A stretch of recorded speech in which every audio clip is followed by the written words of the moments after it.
Monsieur Lamèche, bonjour, vous êtes ingénieur à la SPAC Oui. et en train de solutionner quelques problèmes qui ont été constatés ici à Traux. Alors donc on est sur le site des anciens laminoirs de La Rochette, Oui, établissement Gilson par la suite, donc qui a été une usine qui dans ces dernières années faisait essentiellement du traitement d'acier, traitement de surface et traitement également de l'aluminium. Donc tous les procédés de traitement anti-corrosion, galvanisation, etc. On venait avec une pièce pour la chromer, pour la zinguer, pour la galvaniser, et on avait dans cette usine différents bains de produits chimiques dans laquelle on trempait la pièce en acier et vous repartiez comme ça avec votre pièce qui était protégée contre la corrosion. Alors l'usine a fait faillite en 2012, elle a été mise sous curatelle mais pratiquement abandonné. et pratiquement abandonnée. D'accord. Et alors il y avait donc dans cette usine énormément de bains de réactifs. Oui. Dans le bâtiment principal qui est derrière moi, il y avait plus de 20 bains de réactifs. Et l'usine abandonnée a été progressivement vandalisée, surtout par des ferrailleurs, qui ont vu qu'il y avait là de l'acier à aller récupérer Donc elle est abandonnée depuis 2 ans. depuis 2 ans. Et c'est seulement maintenant qu'on a constaté Alors, elle est gérée par une curatelle, Oui, et c'est la région wallonne qui, au travers de ces passages périodiques via la police de l'environnement, oui. qui s'est rendu compte de la dégradation vraiment très importante qu'il y avait eu à l'intérieur de l'usine au cours des derniers mois.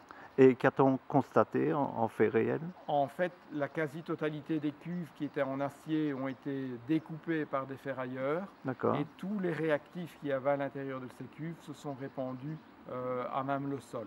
Quel est le risque au plan large? Alors, l'usine est traversée par un bief de la Vesdre, De la donc il y a Vesdre, oui. vraiment un risque pour le cours d'eau, Oui. puisque c'était essentiellement des bains d'acide qui étaient présents dans l'usine.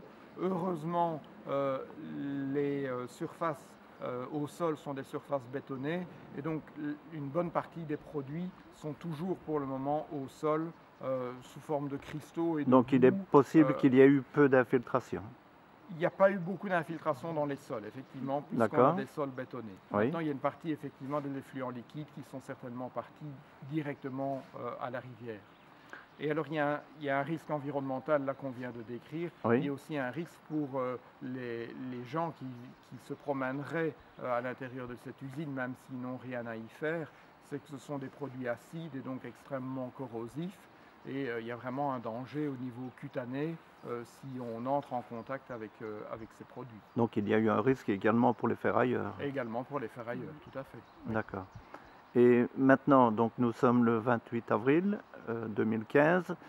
Qu'a-t-on fait exactement et que reste-t-il à faire, s'il vous Alors, plaît? suite au constat donc, de la police de l'environnement, la SPAC a été mandatée pour une intervention d'urgence sur le site qui consiste pour l'instant à évacuer les déchets dits prioritaires.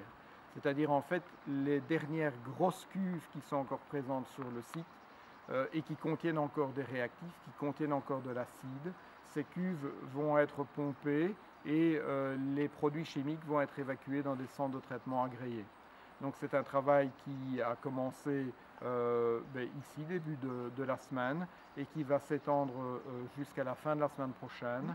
Et on va évacuer à peu près 60 à 70 mètres cubes de produits chimiques liquides qui sont encore présents ici dans l'usine. Cette évacuation a un coût. À combien l'évaluez-vous à peu près? Alors, on connaît très précisément le coût de toutes les opérations sur le terrain, donc pour reconditionner ces produits, les pomper et les évacuer. Là, c'est un coût de l'ordre de 25 000 euros.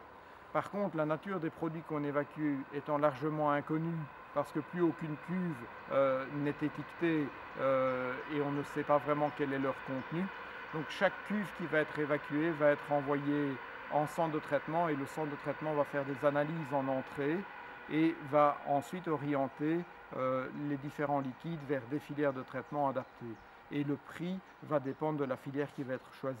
Donc c'est un coût que l'on va un peu découvrir au fur et à mesure de l'évacuation en fonction des analyses qui seront faites en entrée de centre de traitement. Oui, merci. Et en dernier lieu, a-t-on une idée du devenir de ce site?